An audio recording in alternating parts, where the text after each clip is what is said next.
दोस्तों, महाराष्ट्र के ताजा सर्वे ने भारतीय जनता पार्टी की नींद उड़ाकर रख दी है।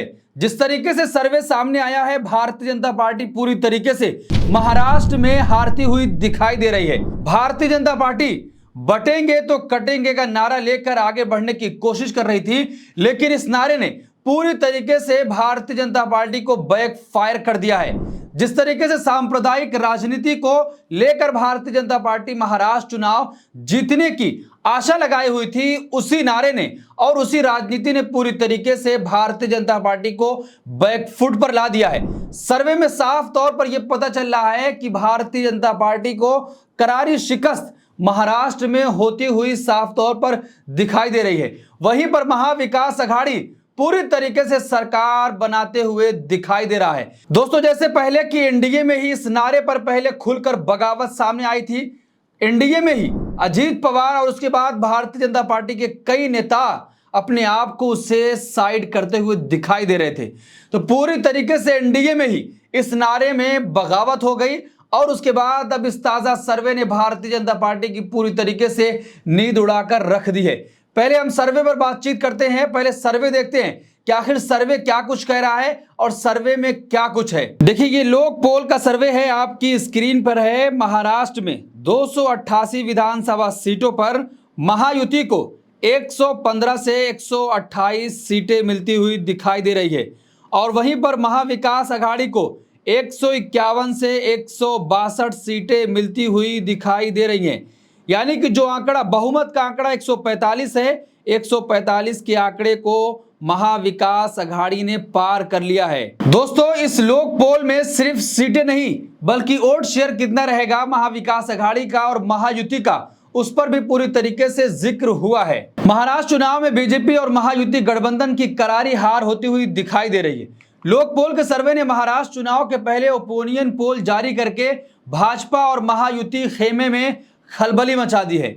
जब से महाराष्ट्र में चुनाव की पहल हुई है, भारतीय जनता पार्टी तमाम हथकंडे अपना रही थी कि भाई कैसे भी महाराष्ट्र चुनाव जीतना है, क्योंकि महाराष्ट्र का चुनाव सिर्फ महाराष्ट्र ही नहीं बल्कि केंद्र की नरेंद्र मोदी सरकार और एनडीए गठबंधन के भविष्य पर भी फैसला होने वाला है कि आखिर नरेंद्र मोदी कितने दिन भारत के प्रधानमंत्री रहेंगे। राजनीतिक विशेषज्ञ भी ये बात कह रहे हैं कि अगर भाजपा महाराष्ट्र में चुनाव हार जाती है तो महाराष्ट्र की सत्ता तो इनके हाथ से जाएगी ही, पर केंद्र की सरकार भी मुश्किल में पड़ जाएगी। मोदी जी कितने दिन और प्रधानमंत्री रहने वाले हैं, ये बात महाराष्ट्र चुनाव के बाद ही तय होने वाली है। अब साहेब भी वो वाले नहीं रहे कि जो मन में आता था सब कर डालते थे। अब तो ऐसा लग रहा है कि साहेब के दिन भी गिनती के रह गए हैं। तो देखिए, लोक पोल ने पूरी तरीके से जो सर्वे करके लाया है सामने, उसमें वोट शेयर जो है वो भारतीय जनता पार्टी यानी कि महायुति और महाविकास अघाड़ी का क्या है वो भी साफ तौर पर दिखा रहा है।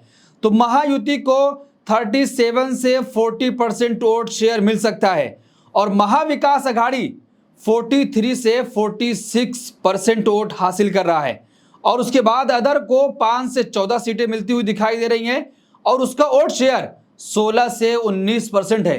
तो आप अंदाजा लगाइए कि महाविकास अघाड़ी पूरी तरीके से प्रचंड बहुमत के साथ सरकार बनाते हुए दिखाई दे रहा है। यह तो था सर्वे लोक पोल का। जिस तरीके से सर्वे आया है, 228 विधानसभा सीटों पर 162 सीट महाविकास अघाड़ी को मिलती हुई दिखाई दे रही है और वहीं पर जो एनडीए गठबंधन यानी कि महायुति है वो बहुमत के आंकड़े तक भी नहीं पहुंच पा रहा है। तो दोस्तों, जिस तरीके से नारा और राजनीति जो सांप्रदायिक भारतीय जनता पार्टी की है उसके सहारे से आगे बढ़ने की कोशिश कर रही थी, तो इस नारे और सांप्रदायिक राजनीति ने पूरी तरीके से बैकफायर कर दिया है। जनता ने नकार दिया है और महाराष्ट्र के लोगों ने साफ तौर पर यह कह दिया है कि महाराष्ट्र की धरती पर तो ये सारी चीजें तो नहीं होने वाली हैं। देखिए, लोक पोल सर्वे के हिसाब से महाराष्ट्र चुनाव में महाविकास अघाड़ी सीधे तौर पर बहुमत का आंकड़ा पार करता हुआ दिखाई दे रहा है और महाराष्ट्र में सरकार भी उसकी बनने वाली है। इस सर्वे में महाविकास अघाड़ी, जिसमें कांग्रेस, एनसीपी शरद पवार और शिवसेना उद्धव ठाकरे शामिल हैं, उनको 162 सीटें मिल रही हैं। लोक पोल ने अपने सर्वे में कुछ पॉइंट्स भी लिखे हैं कि आखिर किन वजहों से भारतीय जनता पार्टी को लोग वोट नहीं दे रहे हैं और जिन लोगों से उन्होंने सर्वे किया है, जितना सैंपल इकट्ठा किया वो भी बताया है और क्या मुद्दे इस बार महाराष्ट्र चुनाव में सटीक पड़े हैं, किन मुद्दों पर वोट पड़ता हुआ दिखाई दे रहा है, वो भी तमाम चीजें हैं, हम उस पर भी पहले बातचीत करते हैं। देखिए, लोक पोल ने अपने सर्वे को लेकर दावा किया कि इसने 1 महीने से अधिक समय तक व्यापक जमीनी अध्ययन करने के बाद महाराष्ट्र के लिए मेगा सर्वेक्षण रिपोर्ट जारी की है। इसने कहा है कि प्रति विधानसभा क्षेत्र में इसने करीब 300 का सैंपल सर्वे किया है। कुल मिलाकर इसने सभी विधानसभा क्षेत्रों में 86,400 सैंपल लिया है। सर्वे में सीटों की भविष्यवाणी नहीं की गई है, बल्कि वोट शेयर का भी अनुमान लगाया गया है, जो मैंने आपको बताया कि कितना परसेंट वोट महायुति को मिल रहा है और कितना परसेंट वोट महाविकास अघाड़ी को मिलता हुआ दिखाई दे रहा है। सर्वे में साफ कहा गया है कि भाजपा द्वारा ध्रुवीकरण की राजनीति एनडीए को उल्टा पड़ने वाली है। इसने कहा है कि मतदाताओं में मुद्दे आधारित राजनीति के प्रति आकर्षण है। इसने कहा कि कृषि, रोजगार, महिला सुरक्षा, महंगाई जैसे तमाम मुद्दों पर मतदाताओं के लिए पूरी तरीके से अहम माने गए हैं। अब बात आती है कि जिस तरीके से एंटी इनकम्बेंसी थी, कई नेताओं ने भारतीय जनता पार्टी से टिकट ना मिलने के बाद भाजपा के ही प्रत्याशियों के खिलाफ चुनाव लड़ने का फैसला किया और महायुति में ही कहीं पर शिंदे गुट के प्रत्याशी हैं तो वहां पर भाजपा ने अपने प्रत्याशी उतार दिया है, तो कहीं पर भाजपा ने शिंदे गुट के प्रत्याशी को समर्थन न देकर राज ठाकरे के प्रत्याशी को समर्थन दिया है। तो इन तमाम बातों की वजह से भाजपा को खासा नुकसान होता हुआ दिखाई दे रहा है। तो दोस्तों, जिस तरीके से भाजपा सांप्रदायिक राजनीति पर भरोसा कर रही थी, योगी आदित्यनाथ महाराष्ट्र पहुंचकर बटेंगे तो कटेंगे, प्रधानमंत्री नरेंद्र मोदी एक हैं तो सेफ हैं, अनेक हैं जैसे तमाम नारे लगा रहे थे, इन नारों ने भारतीय जनता पार्टी को कहीं ना कहीं महाराष्ट्र में पीछे ढकेलने का काम किया है। सर्वे में यह भी कहा गया है कि भाजपा एंटी इनकम्बेंसी का भी सामना कर रही है। रिपोर्ट में कहा गया है कि फडणवीस की छवि को नुकसान पहुंचा है और एनडीए में एकनाथ शिंदे सबसे पॉपुलर नेता बने हैं। इसमें यह भी कहा गया है कि लोकसभा चुनाव की अपेक्षा ओबीसी एनडीए की तरफ जा रहे हैं, लेकिन अन्य मुद्दों की वजह से इसका इतना असर नहीं है।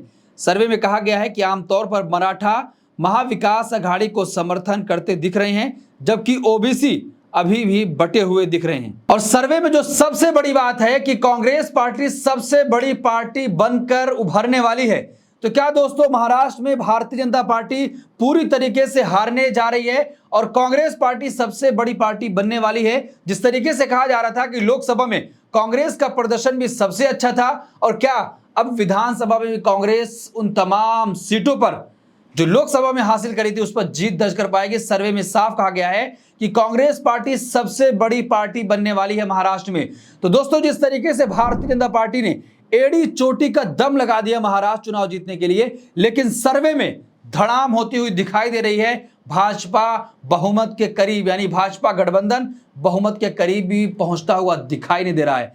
तो इस पूरे मामले पर आप क्या सोचते हैं? आपकी क्या राय है? कमेंट बॉक्स में अपनी राय जरूर दें और ऐसी तमाम खबरों के लिए देखते रहिए देश नीति। धन्यवाद।